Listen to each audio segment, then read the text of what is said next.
J'ai espoir peut-être que le Père Noël sera généreux avec nous à la fin de l'année. On l'aurait bien mérité. On aura peut-être, avec un peu de chance, l'occasion d'en reparler. C'est par ces propos sibyllins que Roland Roth, le président de la Casques, avait pour la première fois évoqué un projet de grande envergure en cours de négociation. C'était en novembre 2019 et depuis, rien n'avait encore filtré. Jusqu'à ce qu'à la mi-mai, l'entreprise norvégienne REC, ou RIC à l'anglaise, déclare dans la presse spécialisée son intérêt pour la construction d'une usine de panneaux photovoltaïques à Sarreguemines.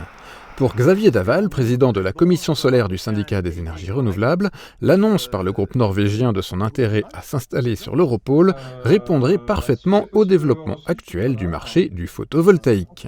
Ma compréhension, c'est que REC a d'abord émis le souhait de délocaliser une deuxième unité de production, puisqu'ils en ont une à Singapour, et qu'ils sont partis à la recherche du ou des meilleurs emplacements possibles.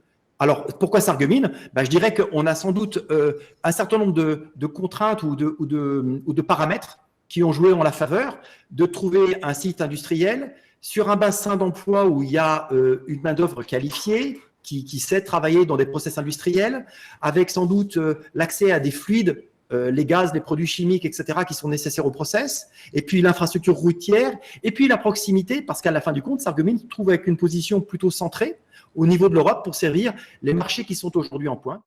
Le projet en lui-même est celui d'une usine où seraient fabriqués des panneaux solaires utilisant une nouvelle technologie appelée l'hétérojonction. Pour ce type d'usine, on ne compte pas le nombre de panneaux produits par an, mais la puissance pouvant être produite par ces panneaux, exprimée en watts. La chute des prix de production de ces watts explique aussi l'intérêt pour des industriels comme RIC de réimplanter des usines en Europe.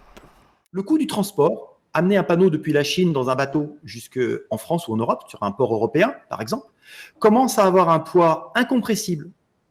Et donc, l'idée de refabriquer localement fait qu'on regagne une sorte d'avantage concurrentiel parce qu'on est plus proche des clients. Le marché français, il est de l'ordre de 1 gigawatt par an actuellement, mais il est en train de monter et il va normalement, d'ici un an ou deux, passer à presque 3 gigawatts par an. Le marché européen est aux alentours de 18 gigawatts et cette usine serait à 2.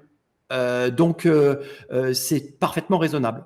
Pour l'arrondissement de Sarreguemines, cette usine serait aussi la source de nouveaux emplois et permettrait de diversifier le type d'entreprise installée sur le secteur. Malgré cela, le silence radio est toujours de rigueur du côté de la Casques, échaudé par des précédents projets qui n'ont finalement pas abouti malgré des négociations très poussées. La décision finale du groupe RIC, initialement programmée en décembre 2019 puis repoussée en mars 2020, devrait être annoncée au cours du mois de juin.